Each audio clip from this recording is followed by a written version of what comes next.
The Sopranos is considered one of the greatest television shows ever made, credited with helping to start the second golden age of television.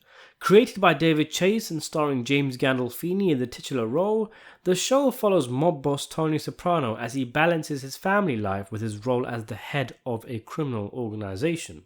Incredibly rich and full of depth, the show has been subject to analysis and criticism even to this day, more than 15 years after the series ended. There's something quite ironic about David Chase, a man who allegedly looked down upon television as an entertainment format and wanted to break away from television and into the film world, and who even pitched The Sopranos as a film, ended up making perhaps the greatest TV show ever made, whilst his film projects have never really been too successful. Speaking of which, after much rumour about what lay in store for The Sopranos after its run, Chase produced The Many Saints of Newark, a 2021 prequel film to the show directed by regular series director Alan Taylor. It has something of an infamous reputation among Sopranos fans, considered a major disappointment. The film has a lot of issues, and many of these are surprising since Chase had such a reputation as a perfectionist on The Sopranos. In contrast, Many Saints feels sloppy and downright lazy at times. It has so many callbacks and references to the show, which is very strange, seeing as though that kind of fan service is what David Chase is not known for. This is a man who turned down putting a scene in the show where we find out what happened to the Russian, because he thought audiences would like it and he didn't want to give them the satisfaction. This is the kind of man we're talking about, and all of a sudden in the movie we have Junior saying your sister's cunt twice like it's some kind of catchphrase, when he only said it once during the entire duration of the show. The movie also had too many plot threads squeezed into it, leading many fans, including myself, wishing it had been a limited show instead. A lot of the characters felt like caricatures, Silvio in particular, and perhaps the biggest criticism is the confusing timeline and relationships between the characters. The show makes it out that Tony, Silvio and Pussy are contemporaries who grew up together, and yet in the movie Tony's just a kid. Silvio, he's an old man. I did wonder what those involved with The Sopranos, Chase in particular, thought of the final product, the film I mean. The way the movie played out, and Chase's appearance on the podcast Talking Sopranos, where he straight up didn't remember some stuff about the show, makes it feel like they didn't re-watch The Sopranos before making Many Saints, which you'd think was standard operating procedure. Sure, Chase is an old man, but he is still relatively sharp, and he had Lawrence Konner write the script with him, who wrote about 3 episodes of the original show.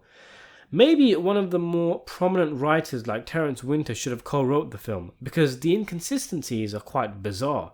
There's obscure clever references, like one part where Junior in the film says, "Everything goes through me." In other words, while my brother's in prison, I'm in charge. And someone follows this up with a joke saying, "You got diarrhea?" I'm sure this is a reference to a scene in the show where Junior is on medication and he's on the sofa and says, "Everything goes through me." That's a clever Easter egg. And yet the movie is filled with blunt and corny callbacks and weird inconsistencies, like Silvio's hair all of a sudden being a hairpiece. Anyway, I'm starting to ramble. But the point I was making was that it felt like the guys didn't watch the show, didn't refresh themselves with it, if anything to inspire themselves with the greatness of what they achieved before, as well as making sure everything lines up story-wise. I mean, the movie is a prequel, it has to juggle numerous established characters and dynamics. You gotta make sure you've got people looking out for inconsistencies. But in an interview Chase did with GQ magazine, he seems to admit they didn't rewatch the show before they made the film. It's a good interview. It's about the death of Adriana, and Drea Di Matteo took part, along with Chase, Terence Winter and director Tim Van Patten, arguably the 3 biggest heavyweights of the show, aside from Ginny Sack. It's an interesting interview, most of it about Adriana and her demise. There's a part, for example, where they talk about the writers wanting Chris's confession to Tony to be included, but Chase removed the scene, which added a lot of tension and suspense, as you think Adriana might just get out of the life, and the scene was included in a later episode as a flashback. Even in the interview, Chase doesn't seem to remember everything. But then again, that's the case with Di Matteo. It seems half the cast and crew were on drugs and alcohol during the shoot, and the memory of shooting it is a blur. DiMatteo was actually asked about what she thought of Many Saints, and she shook her head when asked whether she liked it, and was then asked whether she told Chase, and she said, "No, but I said it on a podcast. I'm 100 years old. I'm not a baby anymore in the industry. What the fuck do I care at this point? You know what I mean? It needed to be a series. There were too many storylines going on." Then Chase said what caught my attention. "We should have rewatched the show before making the movie." The transcript of the interview then says he laughed.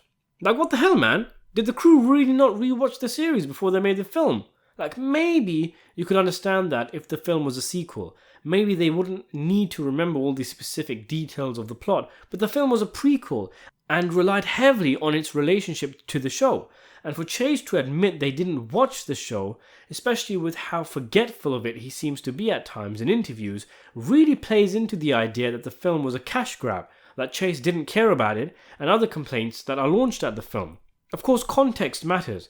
It would be a lot better if you could hear or see the interview rather than read it. Was Chase joking? Was he maybe making an inside joke? Maybe someone flippantly asked him if he even saw the series before making the film, and he was referencing that. If that was the case, then, well, this entire video is pointless. But we can only work with the information we have, and that info is that David Chase, the man who created The Sopranos, and had a big team of writers who worked on the story and characters, didn't take the time and effort to rewatch the show before he made the movie. Heck, I only make YouTube videos, and even I take the time to rewatch the show to make sure I get details right. It's a really weird thing to do if true. I know I might be making more of a big deal out of it than it should be, but when you hear stories of directors like Martin Scorsese watching 10 to 20 films to prepare for his next project, forcing his actors to watch them all as well, films that aren't even directly related to what he's making, for Chase and co. not to watch The Sopranos in preparation really makes them come off as looking quite poor. I've offered a fair amount of defense for the film in the past, but the inconsistencies in the film may have been ironed out if they, watched the show first.